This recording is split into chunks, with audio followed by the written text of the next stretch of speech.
कहानी की शुरुआत हुई एक आदमी को दिखाने से जिसका नाम निकी होता है। वो होटल में बैठकर खाना खा रहा था कि तभी एक लड़की आकर उसके पास बैठ जाती है। वो निकी को कहती है कि वो सामने वाला बूढ़ा आदमी मुझे परेशान कर रहा है, मैं उससे जान छुड़वाना चाहती हूँ। मैं जब से आई हूँ वो समझ रहा है कि मैं अकेली हूँ, अकेली समझकर तंग कर रहा है। उसने फिर निकी से कहा कि तुम थोड़ी देर के लिए मेरी दोस्त होने का नाटक करोगी प्लीज, ताकि उसे ये लगे कि मैं तुम्हारे साथ हूँ और वो मुझे परेशान न करे। उसकी ये बात सुनकर निकी मान तो गया, लेकिन वो लड़की जिसका नाम जेस था उसकी तरफ अजीब तरह से देखने लगता है। जेस पूछती है, क्या तुम कोई सीरियल किलर खूनी हो जो इस तरह मुझे घूर रहे हो? निकी कहता है कि मैं कुछ नहीं कह सकता, ये तो सामने वाले पर है कि वो मुझे किस तरह का सोचता है और मैं वैसा बनता हूँ। अब दोनों देर रात तक ऐसी ही बातें करती रही, इनकी दोस्ती हो जाती है। फिर और वक्त साथ गुजारने के लिए कमरे में चले गए, जहाँ तब एक आदमी कमरे का दरवाजा खोलकर अंदर आ जाता है। वो दोनों को साथ में देखकर चिढ़ गया, निकी पर गन तानकर मारने की धमकी देता है। जेस निकी को बताती है कि ये मेरा हस्बैंड है, बहुत ही पागल इंसान है, अब से पहले भी कई सारे लोगों को मार चुका है और ये देखना तुम्हें भी मार देगा। पर यहाँ निकी डरता नहीं, ना ही खुद को छोड़ने के लिए कहता है, बल्कि उसने तो ये कहा कि प्लीज मुझे मार दो, क्योंकि वैसे भी मुझे कैंसर है, तो मर तो मैंने वैसे भी जाना है, तो यार लो तुम्हें मार लो। अब असल में निकी यहाँ उसे गोली मारने के लिए उकसा रहा था, पर उसके कहने पर भी वो आदमी गोली नहीं चलाता, इसीलिए निकी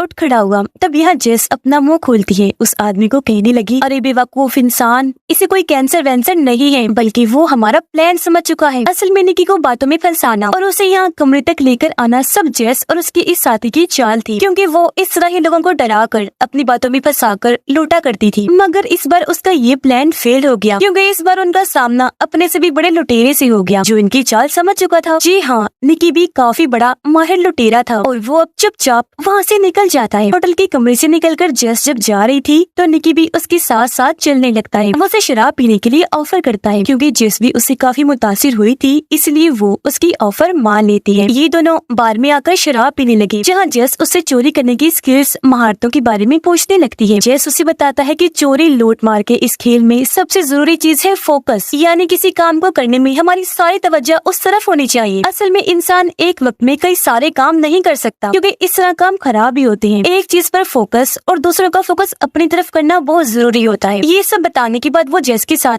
इसका प्रैक्टिकल भी करता है, यानी वो उसकी घड़ी और पर्स चुरा लेता है, जिस बारे में जेस को पता भी नहीं चल पाता। वो बताता है कि देख, मैं तुम्हारी चीजें आसानी से चुरा पाया, क्योंकि तुम्हारा फोकस मेरी तरफ था और मेरा तुम्हारी तरफ, जो देखकर जेस भी काफी चौंक गई, इस महारत से मुतासिर भी होती है। अगले दिन ये फिर से मिली, जेस उससे काफी जिद करती है। तब निकी उसे ये बताने के लिए मान जाता है कि हम लोग टीम में कैसे काम करते हैं, मतलब वो अकेला नहीं था, उसके कई सारे साथी भी निकी के साथ चोरियां अंजाम देते हैं। तो अब जेस भी उसकी टीम का हिस्सा बनकर एक भीड़ वाली जगह पर आती है। सामने की बालकनी में निकी भी खड़ा होकर इन पर नजर रख रहा था। निकी की टीम का एक लड़का जेस को समझाता है कि हम चोरी कैसे अंजाम देंगे, और अब ये लोग फौरन अपने काम पर लग जाते हैं। यहाँ जेस की चोरी की महारतें देखकर निकी और उसके साथी काफी हैरान भी हुए, साथ ही खुश भी हो रही थी। यानी निकी बेवकूफ समझ रहा था, लेकिन वो तो काफी स्मार्ट निकली। आगे निकी जेस को वो जगह दिखाता है जहाँ चोरी का सामान बेचा जाता था। यहाँ पर चोरी किया हुआ बहुत कीमती महंगा सामान पड़ा हुआ था, जिनमें से एक नेकलेस जेस को काफी पसंद आ गया। वो उसे उठाकर पहनकर देखने लगती है। निकी उसे ये वापस रखने का कहता है, समझाने लगा, ये देखो, अभी हम इतने अमीर नहीं हुए कि आराम से अपनी ऐश वाली जिंदगी गुजारें। हमारे पास अभी सिर्फ इतना ही पैसा है कि हम अपना गुजारा कर सके। इस तरह की कीमती चीजें खरीदने का भी हम सोच भी नहीं सकते, यानी अभी हमें और भी बड़ी बड़ी चोरियों की जरूरत है। अब निकी उसे एक कमरे की चाबी देते हुए कहता है कि अभी हमें काफी टाइम के लिए साथ काम करना है, तो मैंने तुम्हारे लिए होटल का एक कमरा लिया है। अब जेस उसे भी साथ आने की जिद करती है ताकि ये और वक्त साथ गुजार सके, लेकिन उसने मना कर दिया कि नहीं, मैं अभी मसरूफ हूँ। तो अब गाड़ी लेकर जेस अकेले ही होटल में आ जाती है। वो जब कमरे में थी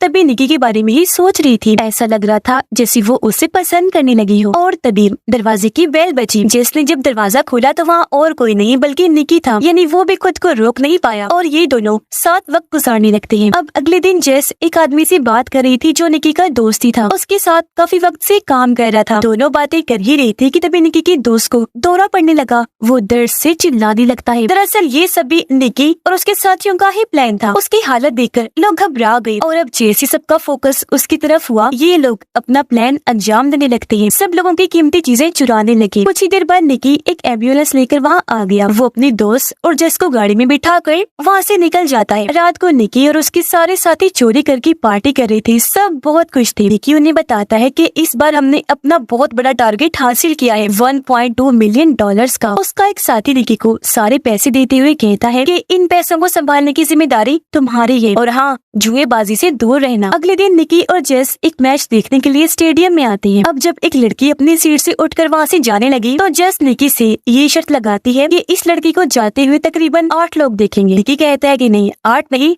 3 लोग देखेंगे। अब तभी पीछे बैठा एक अमीर आदमी उनसे कहता है कि मेरे हिसाब से उसे 5 लोग देखेंगे, लेकिन उसे 7 लोगों ने देखा। और क्योंकि जेस का अंदाजा काफी ठीक था तो ये शर्त वो जीत जाती है। और अब निकी उस अमीर आदमी के कहने पर ग्राउंड में खेल रहे प्लेयर्स पर शर्त लगाने लगता है, पर 2 बार निकी उस आदमी से शर्त हार जाता है। इसलिए अब निकी उससे 10,000 की शर्त लगाता है। वो अमीर आदमी को कहता है कि अब जो भी प्लेयर बॉल को पकड़ने की कोशिश करेगा उससे कैच छूट जाएगा, जबकि अमीर आदमी कहता है कि नहीं, वो कैच पकड़ लेगा। और अब कुछ ही देर के बाद एक प्लेयर दूसरे की तरफ बॉल फेंकता है तो उसने कैच पकड़ लिया था, यानी कि निकी ये शर्त भी हार गया था। अब तक निकी उस अमीर आदमी से $5,000 से भी ज्यादा पैसे हार गया था। ये देखकर जिसको परेशानी होने लगी वो निकी को कहती है कि चलो अब हमें यहाँ से चलना चाहिए। पर निकी, जिसे बहुत गुस्सा आ गया था, वो और बड़ी शर्त लगाना चाहता था और इस बार वो अपने $1.2 मिलियन की बड़ी शर्त लगाने के लिए तैयार हो गया था। वो अमीर आदमी को कहता है कि चलो $1.2 मिलियन की शर्त लगाओ, हम ये शर्त कार्ड्स पर लगाएंगे। जिसके बाद ये दोनों कसीनो में आ गए और अब निकी सारे पैसे टेबल पर रख देता है। इस सबसे जेस काफी परेशान थी। वो अभी भी निकी को यहाँ से चलने का कह रही थी, लेकिन वो उसकी एक ना सुनकर अमीर आदमी को शर्त के लिए चैलेंज कर देता है। क्योंकि उस आदमी के पास भी बहुत सारा पैसा था, इसलिए वो भी उसके चैलेंज को कबूल कर लेता है। मगर अब बदकिस्मती से निकी टेबल पर रखे $1.2 मिलियन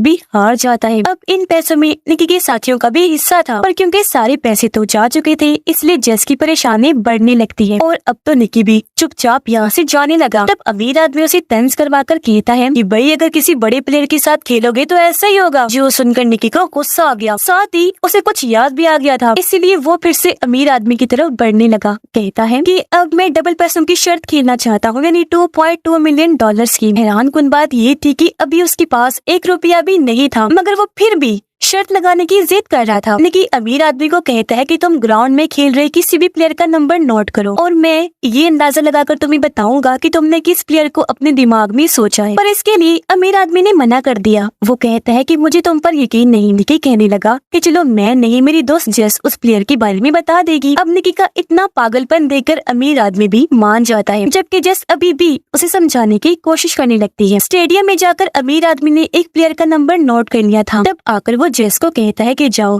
और बताओ कि मैंने किस प्लेयर को अपने दिमाग में सोचा। तब निकी जेस को समझाता है कि अभी बाहर जाओ और बस प्लेयर के बारे में सोचकर मुझे बता देना। जेस ने ऐसे ही किया। वो दूरबीन के जरिए काफी देर तक प्लेयर्स को देखती रही, पर उसे कुछ भी समझ नहीं आती। इस दौरान अमीर आदमी निकी को कहता है कि अगर तुम चाहो तो अभी भी ये बेट वापस ले सकते हो, पर वो मना कर देता है क्योंकि ये रिस्क वो लेना चाहता था। और अब कुछ ही देर बाद जेस प्लेयर की तरफ देखकर काफी हैरान रह जाती है, क्योंकि वहाँ पर निकी का दोस्त भी खेल रहा था, जिसने 55 नंबर की टी शर्ट पहनी हुई थी। और अब जेस बिना हिचकिचाई कह देती है कि 55 नंबर वाला ही वो प्लेयर है जो अमीर आदमी ने सोचा है। ये सुनकर अमीर आदमी पागलों की तरह हंसने लगा। कहता है, वेल डन, वाह भाई वाह, तुमने सही अंदाजा लगाया, तुम ये शर्त जीत गई हो। हाँ, 55 नंबर वाला ही वो प्लेयर था। जो सुनकर जेस को भी काफी हैरत हुई, क्योंकि उसे यकीन नहीं आ रहा था कि निकी $2.2 मिलियन जीत गया है। और अब ये दोनों सारे पैसे लेकर यहाँ से निकल जाती है। गाड़ी में आकर जेस निकी पर काफी गुस्सा करने लगी, उसे मारने लगती है कि तुमने अभी तक मुझे अपने प्लान के बारे में नहीं बताया कि आखिर कैसे इतनी बड़ी रकम तुम जीत गई, जबकि कुछ देर पहले तो यही लग रहा था जिसे तुम्हारे गुस्से की वजह से तुम सारे पैसे हार गए हो। अब बताओ सच क्या है, तुम कैसे शर्त जीत गए। तब निकी उसे बताता है कि अमीर आदमी के पास बहुत पैसा है, साथ ही वो बहुत बड़ा जुआरी भी है, कोई ऐसा जुआ नहीं जो उसने ना खेला हो। जेस पूछती है, अच्छा तुम्हें कैसे पता चला कि मैं 55 नंबर ही चुनूंगी, तुमने इतना बड़ा रिस्क कैसे लिया। तब निकी बताता है कि काफी वक्त पहले से ही मैं ये बात तुम्हारे जहन में डाल रहा था, साथ साथ अमीर आदमी के दिमाग में। और अब यहाँ से कहानी कुछ वक्त पहले आ जाती है। हमने देखा कि निकी के आदमी काफी वक्त पहले से ही अमीर आदमी पर नजर रख रहे थे। उन्होंने अलग अलग तरह कोशिश करके 55 नंबर उसके जहन में बिठा दिया था। वो जहाँ जहाँ भी जाता 55 नंबर या इस नंबर की शेप उसे हर जगह दिखाई दिया करती थी। यहाँ के बैनर्स पर लोगों ने 55 नंबर पकड़ा हुआ था। ये भी उनकी चाल थी अमीर आदमी को दिखाने के लिए। और आज जब वो मैच देखने आ रहा था तो उसकी नजर निकी के दोस्त पर पड़ गई, इसलिए उसने जहन में 55 नंबर बिठा लिया क्योंकि उसका नंबर भी 55 ही था। यही वजह है कि शर्त के दौरान भी उसने यही नंबर चुना। और अभी सारी बातें सुनकर जेस काफी खुश हो जाती है। वो फिर से मुतासिर हुई। निकी उसे कहता है कि तुमने भी काफी अच्छा काम किया, जो कहकर वो जेस को उसके हिस्से के पैसे देकर यहाँ से चला जाता है। हालांकि जेस उसे रोकने की बहुत कोशिश करती है, लेकिन वो बिना कोई बात सुने वहाँ से चला गया। इस बात को लेकर जेस रोने लगती है क्योंकि वो निकी को पसंद करने लगी थी, मगर उसका इस तरह अचानक चले जाना जेस को बहुत बुरा लगता है। और अब यहाँ से कहानी 3 साल के बाद की दिखाई जाती है, जहाँ निकी फिर से एक अमीर आदमी को लूटने का प्लान बनाना था। इस अमीर आदमी का नाम गैरी होता है। उसे खेलों वाली गाड़ियाँ रखने का बहुत शौक था, पर गाड़ियों को ठीक करने के लिए उसे एक अच्छे मैकेनिक की जरूरत थी। इसलिए अब निकी खुद को एक अच्छा मैकेनिक बताकर गैरी से मिलने जाता है। जब निकी वहाँ से चला गया तो गैरी का गार्ड कहता है कि इससे जरा संभल कर रहना, क्योंकि इस आदमी पर मुझे बिल्कुल भी भरोसा नहीं है। फिर अब शाम को निकी एक पार्टी में आया जहाँ उसे गैरी ने ही बुलाया था। पार्टी में जेस भी थी जो गैरी के पास आ जाती है। अब उन दोनों को इतनी पास देखकर निकी समझ जाता है कि ये दोनों ताल्लुक बना चुके हैं। उसे बुरा लगा, इसलिए वो पार्टी से बाहर चला जाता है। वो एक जगह खड़ा ही था कि तभी यहाँ जेस आई। उसे कहती है कि मेरा उसके साथ ताल्लुक बन चुका है, लेकिन वो मेरे माजी के बारे में कुछ नहीं जानता, इसलिए तुम भी प्लीज गलती से भी उसके सामने जिक्र मत कर देना। और अब निकी पार्टी में आकर बहुत सारी शराब पी जाता है क्योंकि उसे ये बात बर्दाश्त नहीं हो रही थी कि जेस मेरे सामने किसी और के इतने करीब है। अब निकी को गुस्सा तो पहले ही बहुत था,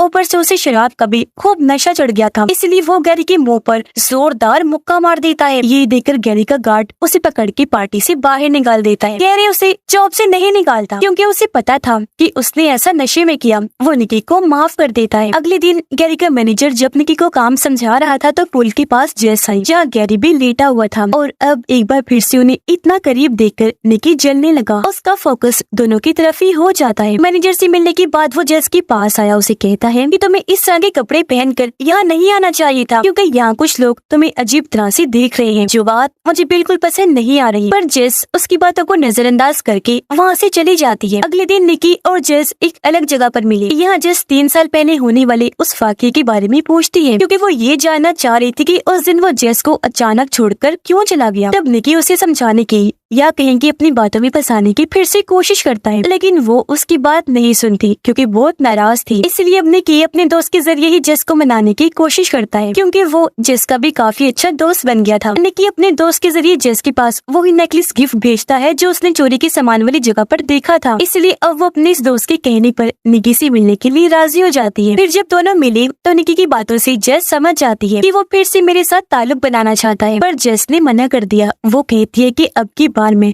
तुम पर भरोसा नहीं कर सकती। इतना कहकर वो यहाँ से निकल जाती है। अब उदास होकर निकी जब होटल में वापस आया तो जेस उसके दरवाजे पर पहले से ही बैठी हुई थी। सच तो ये था कि वो आज भी उसे पसंद करती थी, इसीलिए खुद को यहाँ आने से वो रोक नहीं पाई। और अब ये दोनों कमरे में आकर फिर से एक साथ वक्त गुजारने लगते हैं। अब अगली सुबह बगैर बताए गैरी का गार्ड निकी से मिलने आ जाता है। वो दरवाजा खटखटाता है तो निकी फौरन जाकर दरवाजा खोल देता है। अब गार्ड को उस पर शक हो रहा था। उसे एहसास हुआ जैसे निकी के साथ कमरे में और कोई भी मौजूद है, इसीलिए वो कमरे में आकर हर तरफ तलाशी लेने लगा, पर यहाँ उसे कोई भी नहीं मिलता क्योंकि जेस गार्ड से बचने के लिए साथ वाली बालकनी में जाकर छुप गई थी। अगले दिन गैरी का मैनेजर काम के बदले उसे ढेर सारे पैसे देता है। अब यहाँ हम निकी को अपने लैपटॉप में कुछ ट्रांसफर करते हुए देखते हैं, जो असल में गैरी की खुफिया डिजाइन थे। और अब इन डिजाइन को चोरी करने के बाद निकी गैरी के क्लाइंट्स को ही कम पैसों में वो बेच देता है, जिसके बाद निकी वो सारे पैसे लेकर जेस के साथ यहाँ से चले जाने का प्लान बनाता है। और अब जब ये दोनों गाड़ी में बैठकर यहाँ से निकल रहे थे तो तभी गैरी का एक आदमी भी अपनी गाड़ी से इनका पीछा करने लगता है। वो अपनी गाड़ी को जोर से इनकी गाड़ी में लाकर मार देता है, जिससे दोनों बेहोश हो गए। अब जब दोनों को होश आई तो वो खुद को कुर्सी से बंधा हुआ देखते हैं। उनके सामने गैरी था। असल में गैरी को पहले ही पता चल चुका था कि निकी यहाँ मुझे लूटने के इरादे से आया है, इसीलिए काफी पहले से उसने अपने आदमियों को निकी के पीछे लगा दिया था, जो दिन रात उस पर नजर रख रहे थे। पर यहाँ गैरी को ये समझ नहीं आती कि इतनी सख्त सिक्योरिटी होने के बाद भी निकी ने पासवर्ड का पता कैसे लगवा छुपा लिया। उसने जब इस बारे में पूछा तो निकी जवाब देता है कि जब मैंने तुम्हें जेस के इतने करीब देखा तो मैंने भी उसके करीब जाने का फैसला किया। मैंने जेस को वो नेकलेस जो गिफ्ट भिजवाया था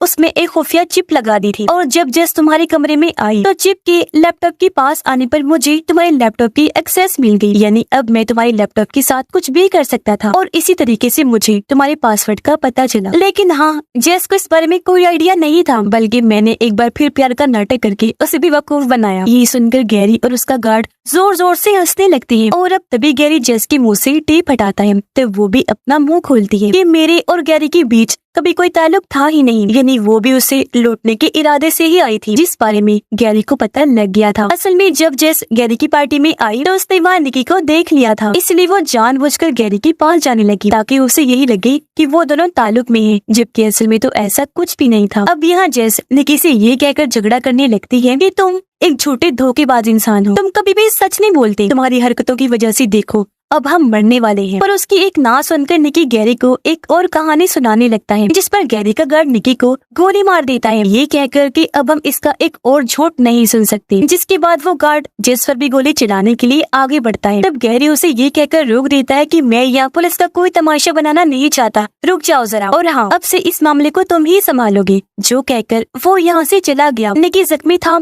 इसलिए उसकी सांसें रुकने लगती हैं। तब गार्ड जल्दी से आगे आया, एक पंप से उसकी गोली निकाल कर कहता है कि गोली दिल पर नहीं लगी, तुम बच भी जाओगे, जल्दी ठीक भी हो जाओगे। जिसके बाद यहाँ जेस को भी पता चल गया कि गैरी का ये गार्ड और कोई नहीं बल्कि निकी के डैड हैं, जो अब निकी की गोली निकाल चुके थे। वो फिर जेस की मदद से सारे पैसे लेते हैं और जख्मी निकी को लेकर हॉस्पिटल की तरफ चल दिए। ये गाड़ी में थी जहाँ जेस को बातों ही बातों में पता चल गया था कि निकी ने गैरी को लूटने की प्लानिंग 3 साल पहले ही बना ली थी, तो तब से उसकी डैड गैरी के लिए गार्ड का काम कर रहे थे ताकि वो अपना भरोसा बना सके। अपने डैड की मदद से उसने गैरी की पासवर्ड का पता लगवाया था, यानी उस टाइम निकी ने झूठ बोला था कि मैंने ये काम जेस के जरिए किया। निकी के कहने पर ही उसके डैड ने गोली चलाई, क्योंकि अगर वो ऐसा ना करती तो गुस्से में गैरी ही दोनों को शूट करके मार देता। और अब जल्दी ये लोग हॉस्पिटल पहुंच जाते हैं। उसके डैड और जेस उसे अंदर ले जाने लगे। अब निक के किए की सजा उसे मिल भी चुकी थी और क्योंकि जेस भी उसके जैसी ही थी इसलिए माफ कर उसे अपना लेती है और अब भी दोनों ऐसे ही अपनी महारतों से चोरियां करते रहेंगे और अपनी जिंदगी काफी अच्छे से गुजारेंगे। यानी अब इनका सिर्फ गुजारा ही नहीं होगा बल्कि ये आराम से ऐश वाली जिंदगी जी सकते हैं, जो दोनों का ही सपना था। और इसी के साथ ही इस फिल्म की कहानी भी यहीं पर खत्म हो जाती है।